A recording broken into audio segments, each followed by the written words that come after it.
नमस्कार दर्शक बंधु मु लिपुन आपण मानक स्वागत करुछि लिपुन ओडिया न्यूज को। आज मु आपण पई बहुत सारा गुरुत्वपूर्ण खबर गुड़िए नहीं कर आसीछि जे खबर गुड़िक आपण माने जानिबा निहाती जरूरी। सेथि पई वीडियोटी को शेष पर्यंत देखंतु। ता सहित आपण न्यूजटी को केउ जिल्ला रो देखुछंती आमुक आपणकर जिल्ला नाम कमेंट माध्यम रे जणातु। आम चैनल ले नुवा कर आसीथिले दया करी वीडियोटी गोटे लाइक करी चैनल टी को एबे ही सब्सक्राइब कर दियंतु। पाखर आसुथिबा बेल आइकन को ऑल ले प्रेस कर रखंतु जहा फल रे एभली गुरुत्वपूर्ण खबर आसिले आपण सर्वप्रथमे नोटिफिकेशन जरिया पाई परिबे। तो डेरी न करी चलंतु सब गुरुत्वपूर्ण खबर गुड़िक देखिनेबा। राज्य में बढ़ुची ମ୍ୟାଲେରିଆ प्रवण जिला को ओम्बेडसिर मशारी पठाइबे कि सरकार। गत वर्ष भली चलित वर्ष मध्य राज्य में ମ୍ୟାଲେରିଆ आक्रांत संख्या बढ़िबारे लागिछि। गत वर्ष ओडिशा ମ୍ୟାଲେରିଆ संक्रमण रे देश रे एक अलड़ा रेकर्ड करथिला। ए वर्ष ମ୍ୟାଲେରିଆ नियंत्रण न हेले स्थिति आहुरी खराब हेबो बोली अनुमान करा जाउछि। ମ୍ୟାଲେରିଆ पई उद्दिष्ट औषधीय मशारी केंद्र सरकार ए पर्यंत देई नाहंती। केबे सुधा ताहा संपर्क रे केंद्र रो कोनोसी सूचना दिया जाउ नाही। एभली परिस्थिति रे ମ୍ୟାଲେରିଆ को किभली नियंत्रण करा जिवो ताहा सरकार को चिंता बढ़ाई दैछि। तो दर्शक बंधु चलंतु नजर पकेबा परवर्ती खबर उपरे। राज्य में खूब शीघ्र प्रधानमंत्री सूर्य घर मागणा बिजुली योजना।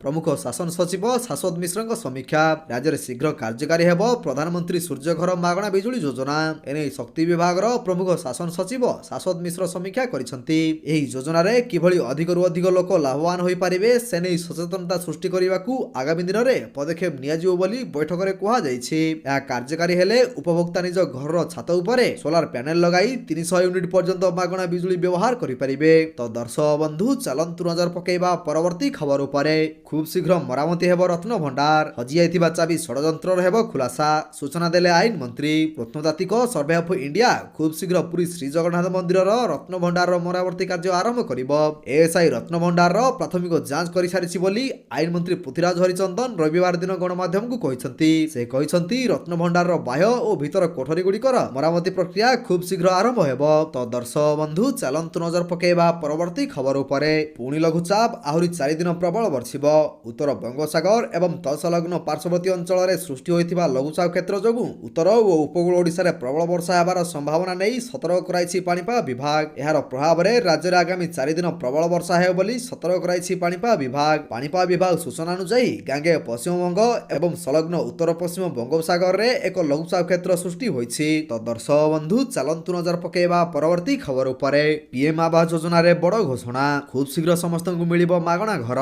प्रति परिवार को बासगृह जोगाइबे सरकार। पीएम आवास योजना अधीन रे 3 कोटी अतिरिक्त गृह निर्माण करिबाकू घोषणा करिसंती सरकार। उभय ग्रामांचल और सहरांचल पई 3 कोटी आवास घर निर्माण नै बड़ घोषणा करिसंती अर्थमंत्री निर्मला सीतारमण। बजेट उपस्थापना बेले अर्थमंत्री कहिसंती प्रति लोकंकर निजर घर हेबो। प्रधानमंत्री आवास योजना चलित बजेट राशि को पूर्व अपेक्षा बढ़ाई दिया जाइछि। तो दर्शक बंधु चलंतु नजर पकेबा परवर्ती खबर उपरे। वृद्धि पाइला प्रधानमंत्री फसल बीमा योजना पंजीकरण समय सीमा। खरीफ 2024 रे 8टी विज्ञापित फसल पाई प्रधानमंत्री फसल बीमा योजना अधीन रे कृषक मानकू शामिल करिया पाई राज्य सरकार एक विज्ञप्ति जारी करिसंती। जुलाई 31 तारिख हेउछि कृषक मानक नाम पंजीकरण रो शेष तारिख। खरीफ 2023 रे जिला प्रशासन रो सक्रिय सहयोग रे रेकर्ड संख्यक पंजीकरण होइतिला। तो दर्शक बंधु चलंतु नजर पकेबा परवर्ती खबर उपरे। आसंता किछि दिन मध्य रे चीन रो सर्वनिम्न सहायक मूल्य वृद्धि उपरे सरकार निष्पत्ति नै पारंती। केंद्र खाद्य सचिव संजीव चोप्रा एनै सूचना दैछंती। All India sugar trade association रो एक सम्मेलन रे से कहिसंती एमएसपी प्रस्ताव उपरे आलोचना करा जाउथिया बेले आगामी दिन रे ए दिगरे निष्पत्ति निया जाय पारे। आखु चाषी को दिया जाउथिबा उचित एवं लाभकारी मूल्य रो वार्षिक वृद्धि सते 2019 पर ठारू चीन रो एमएसपी किलोग्राम प्रति 31 टंका रही आसीछि। तो दर्शक बंधु चलंतु नजर पकेबा परवर्ती खबर उपरे। 9 राज्य रे नुआ राज्यपाल को नियुक्ति। 9 राज्य रे नुआ राज्यपाल को नियुक्ति देले राष्ट्रपति द्रौपदी मुर्मू। छत्तीसगढ़ राज्यपाल हेले रामेन डेका। विश्वभूषण हरिचंदन स्थान रे रामेन डेका को नियुक्ति दिया जाइछि। राजस्थान राज्यपाल हेले हरिभाव किसान और बगदे। जिष्णुदेव वर्मा को तेलंगाना राज्यपाल नियुक्ति दिया जाइछि। सिक्किम राज्यपाल हेले ओम प्रकाश माथुर। तो दर्शक बंधु चलंतु नजर पकेबा परवर्ती खबर उपरे। राति अधिया चेकिंग 118 गाड़ी को सीज कला पुलिस। 15 जनक नाम रे मामला। मद्यपान सह ट्रैफिक नियम भांगी करी गाड़ी चलाउथिबा लोकक विरोध रे कड़ा कार्यानुष्ठान ग्रहण करिछि कमिशनरेट पुलिस। गतकाली राति रे भुवनेश्वर रो विभिन्न थाना अधीन रे थिबा छकरे चेकिंग करी प्राय 118 गाड़ी जब्त करिछि पुलिस। एथि मध्य रे मर्सिडीज, होंडा सिटी, स्कॉर्पियो भली बहु नामी दामी गाड़ी मध्य शामिल रहिछि। तेबे मद्यपान करी गाड़ी चलाउथिबा प्राय 15 जनक नाम रे मामला दायर करा जाइछि। तो दर्शक बंधु चलंतु नजर पकेबा परवर्ती खबर उपरे। 112तम मन की बात। संबलपुर शाढ़ीर ଶାଢ଼ୀର ପ୍ରଶଂସା କଲେ ପ୍ରଧାନମନ୍ତ୍ରୀ। 112ତମ ମନ୍ କି ବାତ୍ରେ ଦେଶବାସୀଙ୍କୁ ସମ୍ବୋଧନ କରିଛନ୍ତି ପ୍ରଧାନମନ୍ତ୍ରୀ ନରେନ୍ଦ୍ର ମୋଦି। ସେଥିରେ ଓଡ଼ିଶାର ସମ୍ବଲପୁରୀ ଶାଢ଼ୀର ପ୍ରଶଂସା କରିଛନ୍ତି। ଆଗକୁ ଜାତୀୟ ହସ୍ତତନ୍ତ ଦିବସ ଥିବା ବେଳେ ଏହା ପୂର୍ବରୁ ପ୍ରଧାନମନ୍ତ୍ରୀ ଓଡ଼ିଶାର ହ୍ୟାଣ୍ଡଲୁମ୍ ଶାଢ଼ୀର ଲୋକପ୍ରିୟତା ବିଷୟରେ କହିଥିଲେ। ସେହିପରି ଦେଶର ବିଭିନ୍ନ ପ୍ରାନ୍ତରେ କିପରି ହ୍ୟାଣ୍ଡଲୁମ୍ ଶାଢ଼ୀକୁ ଲୋକପ୍ରିୟ କରିବାକୁ ସମସ୍ତେ ଲାଗି ପଡ଼ିଛନ୍ତି ସେ ବିଷୟରେ କହିଛନ୍ତି। ତ ଦର୍ଶକ ବନ୍ଧୁ ଚାଲନ୍ତୁ ନଜର ପକାଇବା ପରବର୍ତ୍ତୀ ଖବର ଉପରେ। ହୀରାକୁଦର 20ଟି ଗେଟ୍ ଖୋଲିଛି। ଅତିରିକ୍ତ ଏସ୍ଆର୍ସି କହିଲେ ବନ୍ୟା ଭୟ ନାହିଁ। ହୀରାକୁଦ ଡ୍ୟାମରୁ ଚଳିତ ବର୍ଷ ପ୍ରଥମ ବନ୍ୟା ଜଳ ନିଷ୍କାସନ କରାଯାଇଛି। ବର୍ତ୍ତମାନ 20ଟି ଗେଟ୍ ଦେଇ ଜଳ ନିଷ୍କାସିତ ହେଉଛି। ରବିବାର 3ଟି ପର୍ଯ୍ୟାୟରେ ମୋଟ 20ଟି ଗେଟ୍ ଖୋଲାଯାଇଛି। ପରମ୍ପରା ଅନୁଯାୟୀ ପୂଜାର୍ଚ୍ଚନା ପରେ ପ୍ରଥମ ପର୍ଯ୍ୟାୟରେ 7ଟି ଗେଟ୍ ଖୋଲାଯାଇଥିବା ବେଳେ ଦ୍ୱିତୀୟ ପର୍ଯ୍ୟାୟରେ ଆଉ 7ଟି ଗେଟ୍ ଖୋଲାଯାଇଥିଲା ଏବଂ ତୃତୀୟ ପର୍ଯ୍ୟାୟରେ 6ଟି ଗେଟ୍ ସହ ମୋଟ 20ଟି ଗେଟ୍ ଖୋଲାଯାଇଛି। ତ ଦର୍ଶକ ବନ୍ଧୁ ଚାଲନ୍ତୁ ନଜର ପକାଇବା ପରବର୍ତ୍ତୀ ଖବର ଉପରେ। ଓଡ଼ିଶାରୁ ଜମ୍ମୁ କାଶ୍ମୀର ଯିବେ ବିଏସ୍ଏଫ୍ ଯବାନ, ନିପାତ ହେବେ ଆତଙ୍କବାଦୀ।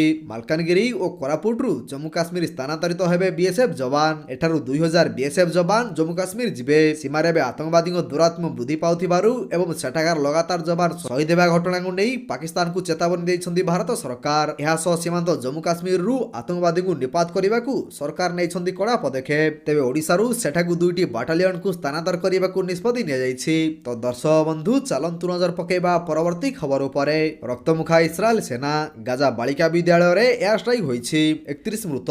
ଗାଜାରେ ମାନବ ସଂହାର ଜାରି। ଇସ୍ରାଏଲ ଡିଫେନ୍ସ ଫୋର୍ସ ଗାଜାରେ ଧ୍ୱଂସଲୀଳା ଜାରି ରଖିଛି। ଶନିବାର ଇସ୍ରାଏଲ ବାୟୁସେନାର କେନ୍ଦ୍ରୀୟ ଗାଜାର ଡେର୍ ଅଲ୍ ବରାହାରେ ଥିବା ଏକ ବାଳିକା ବିଦ୍ୟାଳୟ ଉପରେ ଏୟାର ଷ୍ଟ୍ରାଇକ୍ କରିଛି। ଏହି ମିସାଇଲ ଷ୍ଟ୍ରାଇକ୍ରେ ପ୍ରାୟ 31 ଜଣଙ୍କ ମୃତ୍ୟୁ ହୋଇଥିବା ବେଳେ 100ରୁ ଅଧିକ ପାଲେଷ୍ଟୀନୀୟ ଆହତ ହୋଇଛନ୍ତି। ମୃତାହତଙ୍କ ମଧ୍ୟରେ ଅଧିକାଂଶ ମହିଳା ଓ ପିଲା ଥିବା ଜଣାପଡ଼ିଛି। ତ ଦର୍ଶକ ବନ୍ଧୁ ଚାଲନ୍ତୁ ନଜର ପକାଇବା ପରବର୍ତ୍ତୀ ଖବର ଉପରେ। ରାଜ୍ୟରେ ବଢୁଛି ମ୍ୟାଲେରିଆ ପ୍ରବଣ ଜିଲ୍ଲାକୁ ଓମ୍ବେଡସିରି ମଶାରୀ ପଠାଇବେ କି ସରକାର? ଗତ ବର୍ଷ ଭଳି ଚଳିତ ବର୍ଷ ମଧ୍ୟ ରାଜ୍ୟରେ ମ୍ୟାଲେରିଆ ଆକ୍ରାନ୍ତଙ୍କ ସଂଖ୍ୟା ବଢ଼ିବାରେ ଲାଗିଛି। ଗତ ବର୍ଷ ଓଡ଼ିଶା ମ୍ୟାଲେରିଆ ସଂକ୍ରମଣରେ ଦେଶରେ ଏକ ଅଲୋଡ଼ା ରେକର୍ଡ କରିଥିଲା। ଏ ବର୍ଷ ମ୍ୟାଲେରିଆ ନିୟନ୍ତ୍ରଣ ନ ହେଲେ ସ୍ଥିତି ଆହୁରି ଖରାପ ହେବ ବୋଲି ଅନୁମାନ କରାଯାଉଛି। ମ୍ୟାଲେରିଆ ପାଇଁ ଉଦ୍ଦିଷ୍ଟ ଔଷଧୀୟ ମଶାରୀ କେନ୍ଦ୍ର ସରକାର ଏ ପର୍ଯ୍ୟନ୍ତ ଦେଇନାହାନ୍ତି। କେବେ ସୁଦ୍ଧା ତାହା ସମ୍ପର୍କରେ କେନ୍ଦ୍ରରୁ କୌଣସି ସୂଚନା ଦିଆଯାଉ ନାହିଁ। ଏଭଳି ପରିସ୍ଥିତିରେ ମ୍ୟାଲେରିଆକୁ କିଭଳି ନିୟନ୍ତ୍ରଣ କରାଯିବ ତାହା ସରକାରଙ୍କ ଚିନ୍ତା ବଢ଼ାଇ ଦେଇଛି। ତ ଦର୍ଶକ ବନ୍ଧୁ ଚାଲନ୍ତୁ ନଜର ପକାଇବା ପରବର୍ତ୍ତୀ ଖବର ଉପରେ। ରାଜ୍ୟରେ ଖୁବ୍ ଶୀଘ୍ର ପ୍ରଧାନମନ୍ତ୍ରୀ ସୂର୍ଯ୍ୟ ଘର ମାଗଣା ବିଜୁଳି ଯୋଜନା। ପ୍ରମୁଖ ଶାସନ ସଚିବ ଶାଶ୍ୱତ ମିଶ୍ରଙ୍କ ସମୀକ୍ଷା। ରାଜ୍ୟରେ ଶୀଘ୍ର କାର୍ଯ୍ୟକାରୀ ହେବ ପ୍ରଧାନମନ୍ତ୍ରୀ ସୂର୍ଯ୍ୟ ଘର ମାଗଣା ବିଜୁଳି ଯୋଜନା। ଏନେଇ ଶକ୍ତି ବିଭାଗର ପ୍ରମୁଖ ଶାସନ ସଚିବ ଶାଶ୍ୱତ ମିଶ୍ର ସମୀକ୍ଷା କରିଛନ୍ତି। ଏହି ଯୋଜନାରେ କିଭଳି ଅଧିକରୁ ଅଧିକ ଲୋକ ଲାଭବାନ ହୋଇପାରିବେ ସେ ନେଇ ସଚେତନତା ସୃଷ୍ଟି କରିବାକୁ ଆଗାମୀ ଦିନରେ ପଦକ୍ଷେପ ନିଆଯିବ ବୋଲି ବୈଠକରେ କୁହାଯାଇଛି। ଏହା କାର୍ଯ୍ୟକାରୀ ହେଲେ ଉପଭୋକ୍ତା ନିଜ ଘରର ଛାତ ଉପରେ ସୋଲାର ପ୍ୟାନେଲ ଲଗାଇ 300 ୟୁନିଟ୍ ପର୍ଯ୍ୟନ୍ତ ମାଗଣା ବିଜୁଳି ବ୍ୟବହାର କରିପାରିବେ। ତ ଦର୍ଶକ ବନ୍ଧୁ ଚାଲନ୍ତୁ ନଜର ପକାଇବା ପରବର୍ତ୍ତୀ ଖବର ଉପରେ। ଖୁବ୍ ଶୀଘ୍ର ମରାମତି ହେବ ରତ୍ନ ଭଣ୍ଡାର। ହଜିଯାଇଥିବା ଚାବି ଷଡ଼ଯନ୍ତ୍ରର ହେବ ଖୁଲାସା। ସୂଚନା ଦେଲେ ଆଇନ ମନ୍ତ୍ରୀ। ପ୍ରତ୍ନତାତ୍ତ୍ୱିକ ସର୍ଭେ ଅଫ୍ ଇଣ୍ଡିଆ ଖୁବ୍ ଶୀଘ୍ର ପୁରୀ ଶ୍ରୀ ଜଗନ୍ନାଥ ମନ୍ଦିରର ରତ୍ନ ଭଣ୍ଡାରର ମରାମତି କାର୍ଯ୍ୟ ଆରମ୍ଭ କରିବ। ଏଏସ୍ଆଇ ରତ୍ନ ଭଣ୍ଡାରର ପ୍ରାଥମିକ ଯାଞ୍ଚ କରିସାରିଛି ବୋଲି ଆଇନ ମନ୍ତ୍ରୀ ପୃଥ୍ୱୀରାଜ ହରିଚନ୍ଦନ ରବିବାର ଦିନ ଗଣମାଧ୍ୟମକୁ କହିଛନ୍ତି। ସେ କହିଛନ୍ତି ରତ୍ନ ଭଣ୍ଡାରର ବାହ୍ୟ ଓ ଭିତର କୋଠରୀଗୁଡ଼ିକର ମରାମତି ପ୍ରକ୍ରିୟା ଖୁବ୍ ଶୀଘ୍ର ଆରମ୍ଭ ହେବ।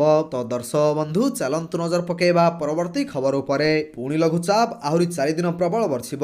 ଉତ୍ତର ବଙ୍ଗୋପସାଗର ଏବଂ ତତ୍ସଂଲଗ୍ନ ପାର୍ଶ୍ୱବର୍ତ୍ତୀ ଅଞ୍ଚଳରେ ସୃଷ୍ଟି ହୋଇଥିବା ଲଘୁଚାପ କ୍ଷେତ୍ର ଯୋଗୁଁ ଉତ୍ତର ଓ ଉପକୂଳ ଓଡ଼ିଶାରେ ପ୍ରବଳ ବର୍ଷା ହେବାର ସମ୍ଭାବନା ନେଇ ସତର୍କ କରାଇଛି ପାଣିପାଗ ବିଭାଗ। ଏହାର ପ୍ରଭାବରେ ରାଜ୍ୟରେ ଆଗାମୀ 4 ଦିନ ପ୍ରବଳ ବର୍ଷା ହେବ ବୋଲି ସତର୍କ କରାଇଛି ପାଣିପାଗ ବିଭାଗ। ପାଣିପାଗ ବିଭାଗ ସୂଚନା ଅନୁଯାୟୀ ଗାଙ୍ଗେୟ ପଶ୍ଚିମବଙ୍ଗ ଏବଂ ସଂଲଗ୍ନ ଉତ୍ତର ପଶ୍ଚିମ ବଙ୍ଗୋପସାଗରରେ ଏକ ଲଘୁଚାପ କ୍ଷେତ୍ର ସୃଷ୍ଟି ହୋଇଛି। ତ ଦର୍ଶକ ବନ୍ଧୁ ଚାଲନ୍ତୁ ନଜର ପକାଇବା ପରବର୍ତ୍ତୀ ଖବର ଉପରେ। ପିଏମ୍ ଆବାସ ଯୋଜନାରେ ବଡ଼ ଘୋଷଣା। ଖୁବ୍ ଶୀଘ୍ର ସମସ୍ତଙ୍କୁ ମିଳିବ ମାଗଣା ଘର।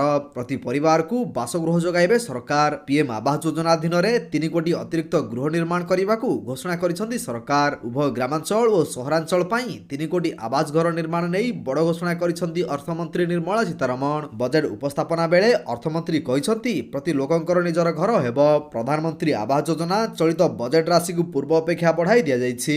ତ ଦର୍ଶକ ବନ୍ଧୁ ଚାଲନ୍ତୁ ନଜର ପକାଇବା ପରବର୍ତ୍ତୀ ଖବର ଉପରେ। ତ ଦର୍ଶକ ବନ୍ଧୁ ପ୍ରତ୍ୟେକ ଦିନର ଏହିପରି ସବୁ ଗୁରୁତ୍ୱପୂର୍ଣ୍ଣ ଖବର ଗୁଡ଼ିକ ଦେଖିବା ପାଇଁ ଆମ ଚ୍ୟାନେଲକୁ ସବସ୍କ୍ରାଇବ କରିଦିଅନ୍ତୁ। କାହିଁକିନା ପ୍ରତ୍ୟେକ ଦିନର ଏହିପରି ବଛା ବଛା ଖବର ଗୁଡ଼ିଏ ଆମେ ଆପଣମାନଙ୍କ ପାଇଁ ନେଇକରି ଆସୁଛୁ, ଯାହାର ଅପଡେଟ୍ ଆପଣମାନେ ଆମ ଚ୍ୟାନେଲ ମାଧ୍ୟମରେ ପାଇପାରିବେ। ତେଣୁ ଚ୍ୟାନେଲକୁ ସବସ୍କ୍ରାଇବ କରି ବେଲ୍ ଆଇକନକୁ ପ୍ରେସ୍ କରିବା ପାଇଁ ଜମାରୁ ଭୁଲନ୍ତୁ ନାହିଁ। ଭିଡ଼ିଓଟିକୁ ଶେଷ ପର୍ଯ୍ୟନ୍ତ ଦେଖିଥିବାରୁ ଆପଣଙ୍କୁ ବହୁତ ବହୁତ ଧନ୍ୟବାଦ। ଜୟ ଜଗନ୍ନାଥ।